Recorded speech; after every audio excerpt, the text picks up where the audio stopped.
What's good, you guys? So today we have a fun little game, a tier list, an ITR tier list, aka Intertype Relations, Socionics tier list, aka Relationship Compatibility tier list, aka Should you leave your wife or your husband ASAP tier list. Of course, it's a joke, guys. But this idea is not an original idea, guys. Sorry to tell you.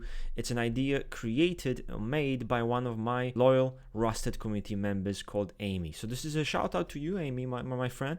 Easy peasy, right?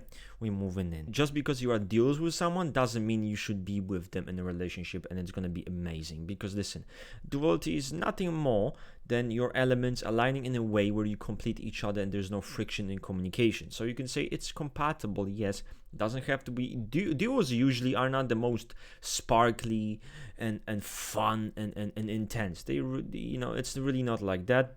So I'd say duality is at the S tier because they have the best communication, no frictions whatsoever. You complete each other. But if your values are off, if your values are completely different, it really doesn't matter if you're duos. You're absolutely your relationship dynamic will speak for itself. Regardless of the intertype of the theory, your relationship will speak for itself. A theory can lie. A theory can be applied wrongly. You can misunderstand theory. But if a relationship is good, it is good. There's no bullshit. There's no lying about it. The reality is there. First one is going to be duality, right? Again, guys, easy peasy. I think activation can be so good because you have people who stimulate each other. There's support. There is protection. Right? You get excited about each other's ideas. There is encouragement of growth and activity. As an SCE, my Activision relationship should be LIE. Now, it's funny because I know an LIE. I have typed an LIE officially on a video call. He is the one who has benefited me so much, because he has given me ideas for my project, for my businesses, even rusted typology, how to handle it, how to make things happen really in a way that benefits everyone involved. Then we're gonna have identity. So basically, you guys have the same strengths, you have the same understanding of the world, same values. There's a lot of mutual understanding, and I think there's not gonna be as much friction, okay?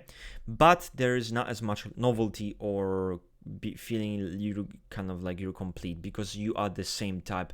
You suck at the same things. But I think this dynamic can be quite good. Then we have the mirror relationship, right? Literally. If I'm an SCE, it is an ESI. With mirror relationship, you have someone who has similar worldview, but a very different approach. Now, you both suck at the same thing. I think we can bond a lot because we share a lot of values, we share a lot of worldviews, we judge people similarly. So I think there's a lot of connection to be made, a lot of understanding, which for a romantic relationship or intertype relation overall, it's very, very important, right? So I would say mirror is quite good. I'm gonna put marriage wasn't actually my idea, so this is against my will. One of you guys can explain why marriage should be here. Maybe the word could be worse. Is misleading, but let's just say it's okay-ish. It's okay-ish, People have this idea that duality is this amazing thing, but then semi-duality is also amazing because it's semi-duality. It's similar to duality.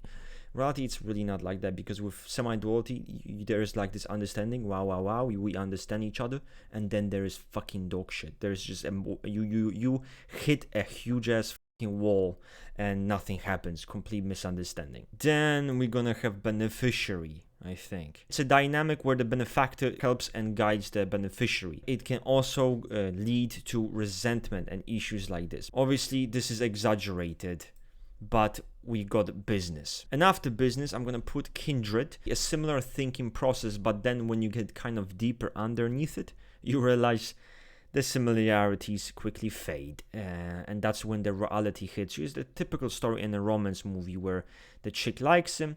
Wow, we're really similar because you like playing with Lego blocks, and you like geekism. Let's go to a cosplay dress-up party convention.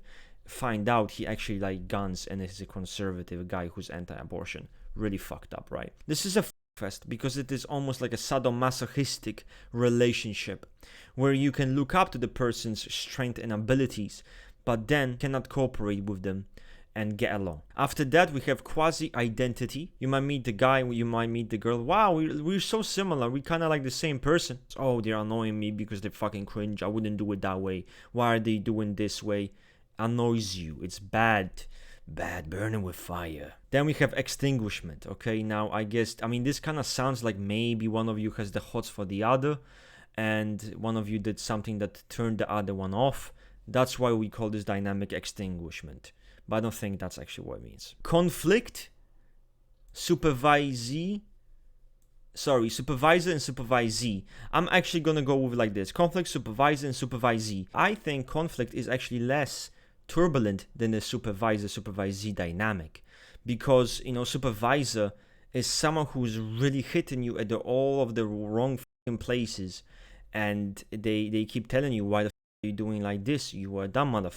Use your brain. Conflictors, I think they can ignore each other's presence. They can be like, who is this? Unamusing. Guys, again, this ain't perfect, as you can see. You know, it can always be better. Ignore the ratings here. But you understand S tier, A tier, blah, blah, blah, blah. Now, please comment and send your tier. How do you think we could change this tier list into something even more accurate? I'm out. See you, and I'm bouncing.